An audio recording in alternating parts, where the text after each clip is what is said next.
The infinity of God. Touching the infinite, we cannot find him out. The divine footsteps are not known. His understanding is infinite, and his greatness is unsearchable. The blinding light of the Father's presence is such that to his lowly creatures he apparently dwells in the thick darkness. Not only are his thoughts and plans unsearchable, but he does great and marvelous things without number. God is great. We comprehend him not, neither can the number of his years be searched out. Will God indeed dwell on the earth?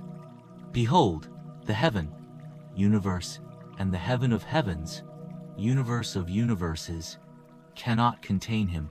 How unsearchable are his judgments, and his ways past finding out. There is but one God, the infinite Father, who is also a faithful Creator. The divine Creator is also the universal disposer, the source and destiny of souls. He is the supreme soul, the primal mind, and the unlimited spirit of all creation. The great controller makes no mistakes. He is resplendent in majesty and glory. The Creator God is wholly devoid of fear and enmity. He is immortal, eternal, self-existent, divine, and bountiful.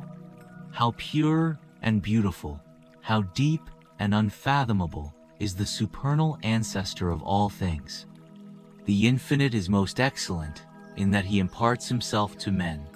He is the beginning and the end, the Father of every good and perfect purpose. With God, all things are possible. The eternal Creator is the cause of causes. Notwithstanding the infinity of the stupendous manifestations of the Father's eternal and universal personality, he is unqualifiedly self-conscious of both his infinity and eternity. Likewise, he knows fully his perfection and power. He is the only being in the universe, aside from his divine coordinates, who experiences a perfect, proper, and complete appraisal of himself.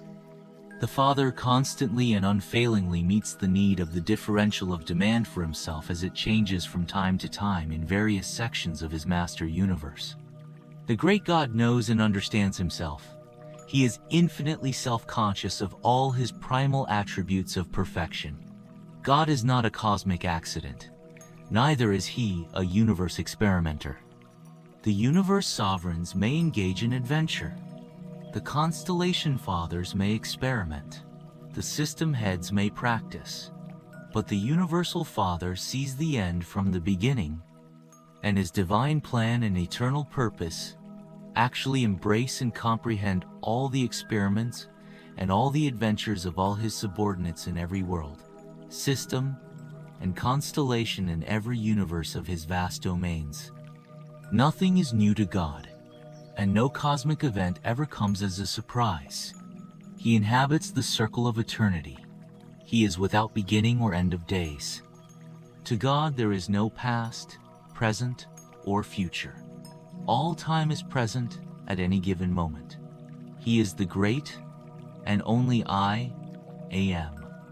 The universal Father is absolutely and without qualification infinite in all his attributes, and this fact, in and of itself, automatically shuts him off from all direct personal communication with finite material beings and other lowly created intelligences. And all this necessitates such arrangements for contact and communication with his manifold creatures as have been ordained, first, in the personalities of the Paradise Sons of God, who, although perfect in divinity, also often partake of the nature of the very flesh and blood of the planetary races, becoming one of you and one with you. Thus, as it were, God becomes man, as occurred in the bestowal of Michael, who is called interchangeably the Son of God and the Son of Man. And second, there are the personalities of the infinite Spirit, the various orders of the seraphic hosts and other celestial intelligences, who draw near to the material beings of lowly origin, and in so many ways minister to them and serve them. And third, there are the impersonal mystery monitors, thought adjusters, the actual gift of the great God himself sent to indwell such as the humans of Urantia, sent without announcement and without explanation. In endless profusion they descend from the heights of glory to grace, and indwell the humble minds of those mortals who possess the capacity for God consciousness, or the potential therefore. In these ways and in many others, in ways unknown to you and utterly beyond finite comprehension, does the Paradise Father lovingly and willingly downstep and otherwise modify, dilute, and attenuate his infinity, in order that he may be able to draw nearer the finite minds of his creature children.